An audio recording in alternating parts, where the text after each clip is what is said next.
Menzies needed workers. Menzies needed, he couldn't get any Anglo-Saxons. Maybe their attitude was, you left and you got the better deal. The traditional media, slowly and gradually, they're vanishing. We have never finished the story of belonging.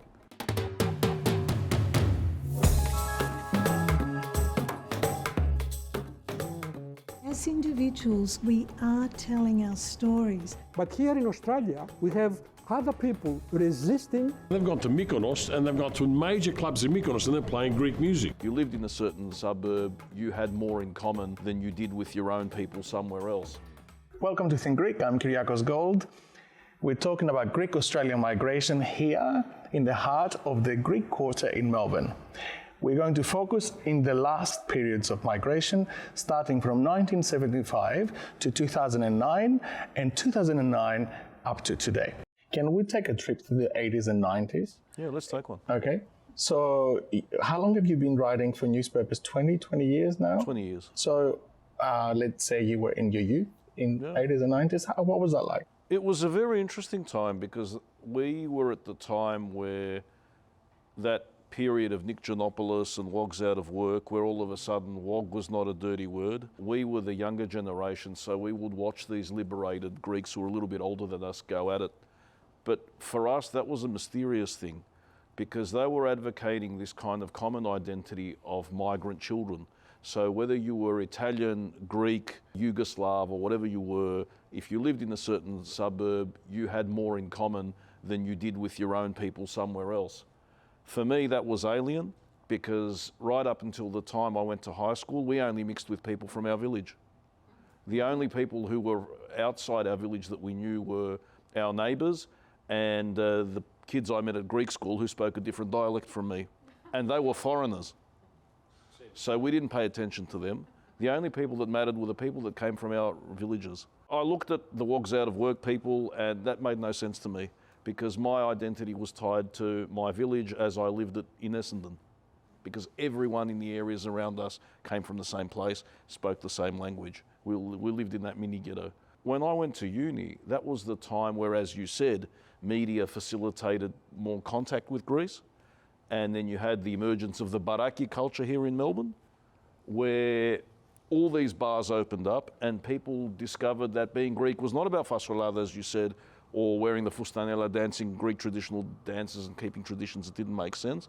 But there was this vibrant modern Greek culture, and that took it to a different trajectory. And for me, what was important, going back to what you said about the media, is our language changed.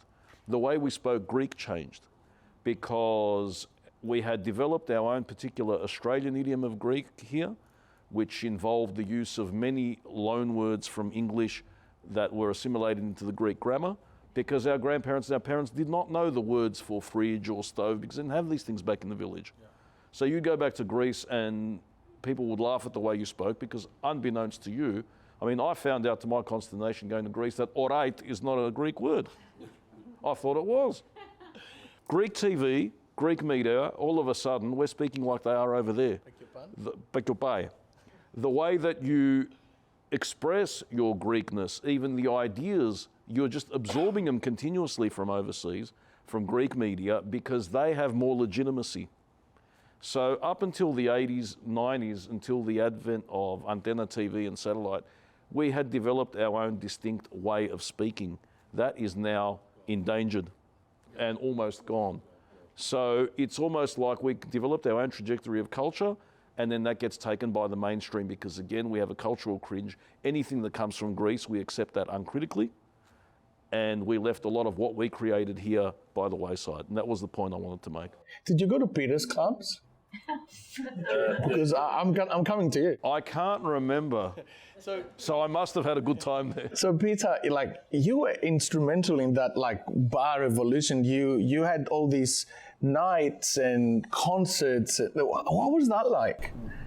Yeah, but again, it's very interesting because of obviously the connection of the electronic media and connecting to Greece. What happened in Greece in 93, 94, and it's very important to understand how it affected us here, is that as a travel agent, I'm sending all these Greek kids to Greece, obviously every year in the bucket loads, and they go to Greece all the way to the early 90s. They would go to Mykonos, they would go to Santorini, they would go all the islands and the clubs, and they would listen to English music. And it was always predominantly English music.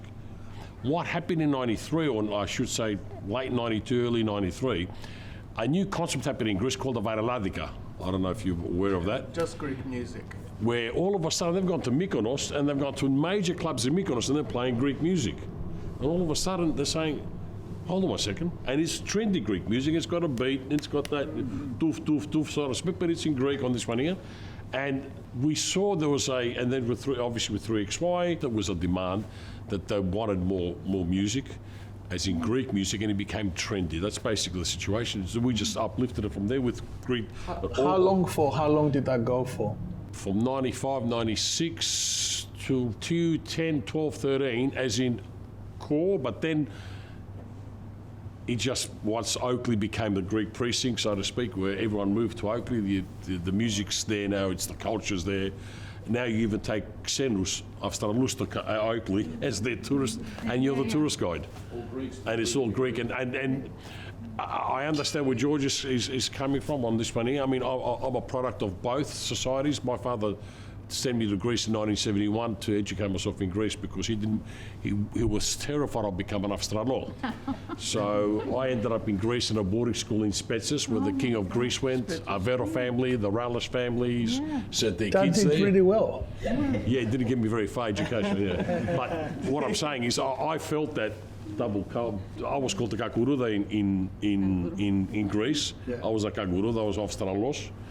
And when Australia came to play in Athens in 1970, I think it was 78 when they came to play, I actually still supported Australia. But when the Greece came to play here, I'm supporting Greece. Let's talk to Bill Papastergiadis about the Greek community in Melbourne, how the community is structured today, and what were those changes over the last 14 years that have developed one of the most successful community organizations in Australia. I've been president for 14 years, but at the same time, we all need to acknowledge that the work that I've been doing, the boards that I've worked with have been doing, is built on the foundations of those before us. It is a Greek community that has existed for 125 years, the second oldest community globally, and one whose reach is both not only local, national, but international in terms of the diaspora and the Greek state. During my period, I'd like to think that we have worked well as a board in terms of unifying the community as a whole, in terms of presenting an image of an organisation that is open, that is transparent, that is prepared to work with a broad range of institutions, both locally and internationally, and which equally has developed strong relationships with governments here and abroad. So the 5 terms of my own election and of the boards that work with me have been elections that have been won completely for the entire board, which is a historical record in the community for its 125 years, but as I indicated earlier, signifies the unity which we're able to demonstrate to the broader community and which is acknowledged, accepted, and leads to a strong working relationship with governments and other institutions. So Greeks, throughout our history, we've been a race of travellers, we've been seafarers. We've hit all 4 corners of the earth and we've been doing it for so long. And part of what we do is we try to, in a local context, bring our beliefs and our traditions to our local habitat. In the case of Melbourne in particular, the first Greek migrants came in the 1850s. They were, out of the 250 Greeks that came in, I think, 1957, 245 lived in the goldfields. Fast forward to 1897, when the Greek Orthodox community of Melbourne and Victoria was formally formed through the church, and in fact in our constitution it still refers to the organisation as the church. So that was not just a way to spiritually fulfil the needs of the laity, but also socially a way of connecting with people of like mind. If you then progress the story a few years further, you get regional groups that manage to find people to connect with, people who would connect with their local countrymen. So, you know, you have Palakoniki and Pamakedoniki, and you've got the Pontian groups and the Cretan groups and the Kalamatiani and the 40-something groups that make up Pamakedoniki. And so this was a really nice and easy way of saying to someone, well, what village are you from? Oh, guess what? We might even be related, ha ha ha. Obviously that starts to get diluted, and it happens everywhere in the world. But that tends to be diluted to the point where these organisations still have their role, and it's a really important one, but I would argue less significant for the next generation, i.e. the Australian-borns like myself. And that's where I'm proud of the work that the Kinotita does, in the sense that obviously they'd been organising social events for years, and in the late 80s they started what's called Greek Week, which was the precursor to the Antipodes Festival. I'd been to a couple as a kid, and it amazed me that there were all these other Greeks that I didn't know existed. And yeah, it's true, if there are 250,000 Greeks in Melbourne, I would argue at least half have been to the Antipodes Festival at some stage. Well, the Lonsdale Street Antipodes Festival is the reference point for almost every dance group, music group, and other type of cultural groups in Victoria, and I could say Australia. It's the event that they all work towards in terms of their performance on stage in front of thousands of people, but it's recognised equally by the broader Australian society, because the work we did through a study at Melbourne University that produced the book on the festival revealed its economic impact on the city, which runs into the millions, the tourist impact that it draws a significant number of its visitors to the festival, intrastate and interstate. And thirdly, a lot of these visitors are of non-Greek background but come back every year because they get to experience a little Athens in another part of the world. And you know, we've also, as part of the festival, doubled its footprint. It now spans 2 city blocks, 3 stages, 100 stalls, a full weekend of program of music, theatre, dance, food.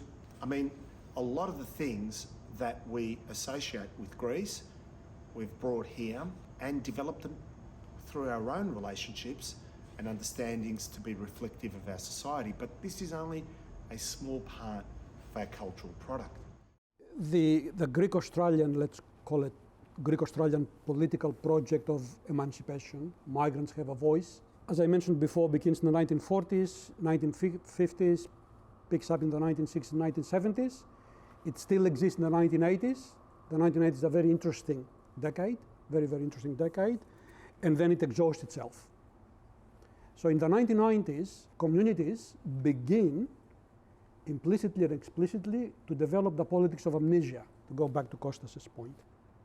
We forget what we have created. I'm not talking about individuals, of course.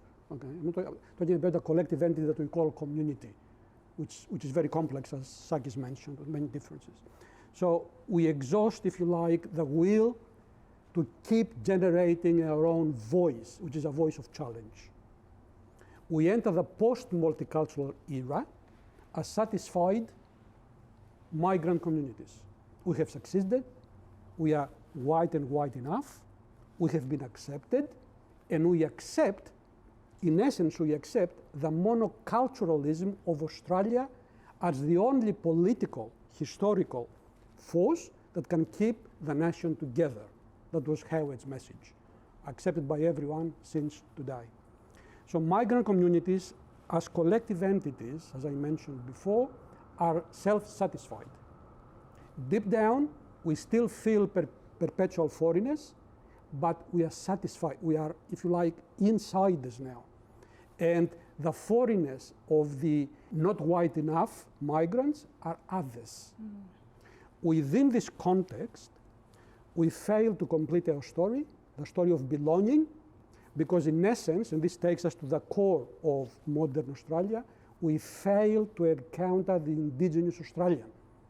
This is the greatest failure, in my opinion, of our communities. When the first Greek arrives here, Adonis Manolis, in 1927, he was a revolutionary. In 1927, Greeks become the children of the revolution. But here in Australia, we have other people resisting the occupier. Those two peoples, peoples with genocides, with suffering, with great struggles, they failed to meet. For me, this is the greatest tragedy. We failed to meet the indigenous Australians. And because, broadly speaking, modern Australia itself, fails to encounter the rightful owners of this land, together with white Australians, we fail too. Okay? And because we fail, it becomes an impossibility for migrants like ourselves to truly call this country our country. Okay? And we suffer from this.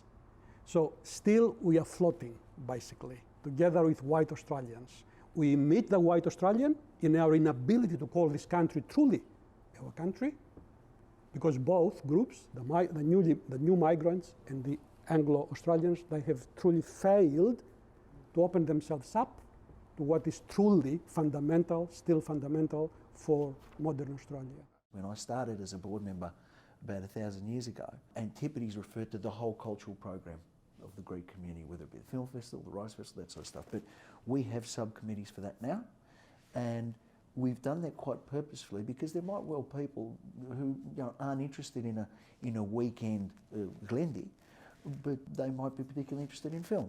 That's great, we can cater to that.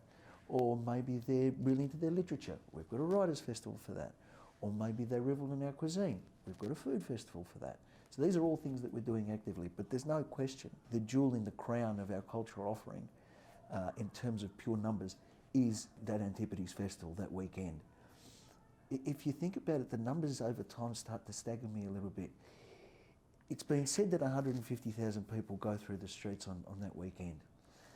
Let's take it conservatively and say 100,000 people come through, which is an MCG worth of people. That's not nothing. In my 20 years as a board member, that means that we've had 2 million visits to the festival, and that staggers me. Where at one stage we were seen as being quite an inward-looking event and quite a Melbourne event, and still is, of course, and should be, but we're pleasantly surprised with, number one, the number of interstate and even overseas visitors we get to the event, and how many non-Greeks are just interested in the cultural aspect of the function. And we say that the Antipodes Festival is the gift that we give to Melbourne. And part of that is the location.